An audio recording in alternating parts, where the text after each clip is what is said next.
this is different. Like I'm looking at a rolling pin and I can't name it. So I either have early onset Alzheimer's or something's wrong. And so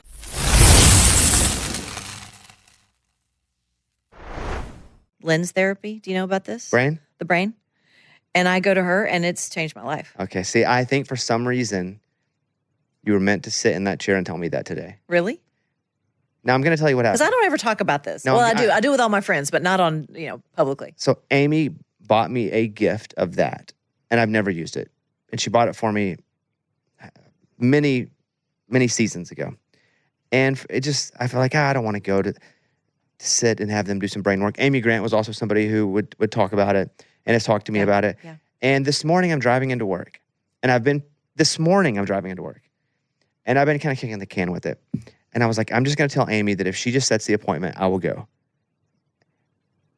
And I forgot to tell her this morning. Or I just was like, you know what, screw it. The fact that you said that on the same day that I told her, that's weird. That means you need to do it. So for me, I had COVID like everybody did. And I had a mild case of COVID, but it really messed with my smell and taste. And I also so I would say I'm a long COVID person. So I had all the brain fog. I'm 60. People are like, you're in menopause. I'm like, yeah, but this is different. Like I'm looking at a rolling pin and I can't name it. So I either have early onset Alzheimer's or something's wrong. And so a friend of mine, Callie, heard Amy's interview with Sherry at Lens Therapy and told me about it. And I went. And I didn't tell anybody I was going because I'm like, I don't even know. I don't understand what this does. And the first thing I noticed was that I was sleeping better than I'd slept in 10 years. And then I noticed the fog start to lift. And if you've ever had surgery, if you've ever had anesthesia, your brain stays asleep. My brain was asleep. And I didn't know what you just said. If you've ever had anesthesia, your brain doesn't fully wake back up.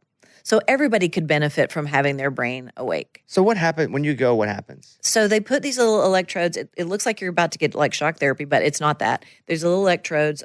First, they're grounded on your ears, and they hit little different spots. I think there's 21 places on your brain, and you'll hit like retention. Like if you're reading, do you retain what you're reading? Motivation, childhood memory. So it's like you're going to therapy in a way, but you're not talking about it. It's just your brain waves are sitting here in a rut, or if you hit a block every time, and this tiny little charge, you don't feel it, lifts those brain waves and they go, oh, there's a better way. And I mean, I feel like my brain feels like it did in my 30s. Like I feel it works, huh? Completely. And I've seen a bunch of people. Like I'll usually run into someone I know walking out of there when I go in, and it takes 15 minutes. It's not expensive. Do I have to get naked? You could, but I don't have probably to. You don't have to. Yeah, it's optional. I think that is totally bizarre, but also I'll accept that it was more than bizarre. Yeah, I think it's meant to be. And it takes a few times. Like I went, she says an average of like 10 times. You don't have to, like if you miss a week, it's not like your brain goes back to sleep. And once your brain's awake, it's awake. But if you get COVID again, or because COVID, they found that COVID kind of does that. It kind of puts your brain in delta. And they're seeing a lot of success with this with COVID patients. They do it a lot for childhood trauma. For kids, like they treated a lot of the Covenant kids. They help them process the trauma quickly, and it helps them be able to move through it better. They also work with, if you've ever had a concussion, if you've ever hit your head, you'll see it on the computer. You'll see the spot on your head. It's pretty crazy.